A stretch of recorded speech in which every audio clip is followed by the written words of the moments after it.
चूक होई पिया एही से बानी डरा। भूल चूक होई पिया एही से बानी डरा। चला दौड़ा सजावा हम ले ली अपना माँ। भूल चुक माफ करी है छठी माई बाटे बिसवा। भूल चूक माफ करी है छठी माई बाटे बिसवा। भूल चुक माफ करी है छठी माई बाटे बिसवा।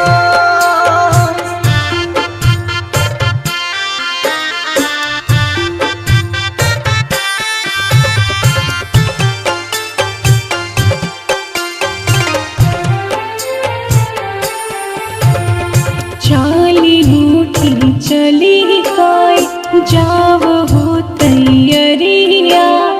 आंगने में रखनी रउआ फल फल हरिया। आंगने में रखनी रौरा फल फल हरिया। पेन्हली हनु नया साड़ी पेन्हली हम पियरिया। छठी माई के गीतिया गावत चली हा गुजरिया। छठी माई के गीतिया गावत चली हा गुजरिया। पूजा पाठ के विधि छठी माई जना तो न बानी। रहू रे बताई पिया हम कैसे के खाने। चला दौड़ा सजावा हम ले ली अपना माँ। भूल चुक माफ करी है छठी माई बटे बिसवा।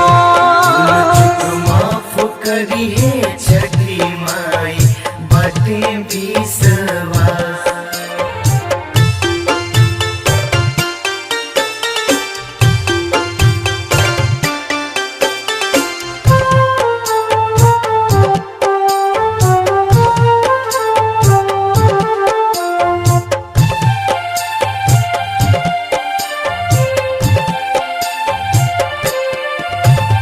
सुन ले बानी छठी माई के अरे जे बरतिया। ठेकुआ से हुआ खेला चढ़ जोड़े नारियरवा। ठेकुआ खेला सेउआ चढ़ी जोड़े नारियरवा। छठी माई के बहुत बड़ा पवन हा परबिया। दोनों हथवा जोड़ी धनिया करी हारा रजिया। दोनों हथवा जोड़ी धनिया करी रजिया। हर जन्म में मिले हमरा पिया जी के साथ हो। छठी माई के महिमा पावन बाटे विश्वास हो। चला दौड़ा सजावा हम ले ली अपना माँ। भूल चुक माफ करी है छठी माई बटे बिसवा।